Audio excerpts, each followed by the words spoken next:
இப்போ நம்ம எங்க நிக்கோம்னா தென்காசி மாவட்டத்துல எடகால்ல நிக்கோம். எடகால்ல இருந்து சேந்தமரம் போற ரோடு, சூப்பரான லொகேஷனு. வேணுங்க தொடர்பு கொள்ளுங்க. மொத்தம் ஒரு சென்ட் ரோட்டு மேல இருக்கு. ரோடு பாருங்க, காட்டுங்க. ரோடு பாத்தீங்கன்னா பக்கத்துல தான் இருக்கு. ரோட்டு மேலே தான் இருக்கு. ஃப்ரண்டேஜ் மட்டும் 50 அடிக்கு மேல இருக்கு. நீளம் நல்லா ஒரு 150 அடிக்கு மேல இருக்கு.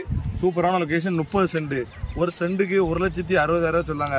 மொத்த பட்ஜெட்டு 48 லட்சம் தான் வருது. கணக்கு பண்ணி பார்த்தோம்னா வேணுங்க தொடர்ந்துங்க. ஆனால் கம்மி பண்ணி பேசலாம். நேரடியாக ஓனர்னு உட்காந்தோம்னா எவ்வளோ கம்மி பண்ண முடியுமோ கம்மி பண்ணி வாங்கி தரோம் நல்ல ரேட்டுக்கு. வேணுங்க தொடர்ந்துங்க. நல்ல ரேட்டுக்கு முடிச்சு தரோம். சூப்பரான லொகேஷன். இடகாலில் நிறைய பேர் லேண்டு கட்டிருங்க. ஃபார்ம் ஹவுஸ் கிட்ட பக்கத்தில் பார்த்தீங்கன்னா ஃபார்ம் ஹவுஸ் இருக்கு. வீடே கட்டி வச்சிருக்காங்க பாருங்க. நல்ல பெரிய பெரிய வீடெல்லாம் கட்டி வச்சிருக்காங்க. வீடு வேலாயுதபுரம் ஊர் வந்து வேலாயுதபுரம். சூப்பரான லொக்கேஷன். அதனால் வீடு காம்பவுண்ட் சோர் போட்டுலாம் ஜம்முன்னு ஃபார்ம் ஹவுஸ் கட்டிக்கு ஏற்ற இடம் ரோட்டு மேலே 30 சென்ட் கிடைக்க கஷ்டம். அது ரோட்டு மேலே நல்ல ஊர் முனை நிலையம் வேலாயுதபுரம். வேலாயுதபுரம் ரெகுலர்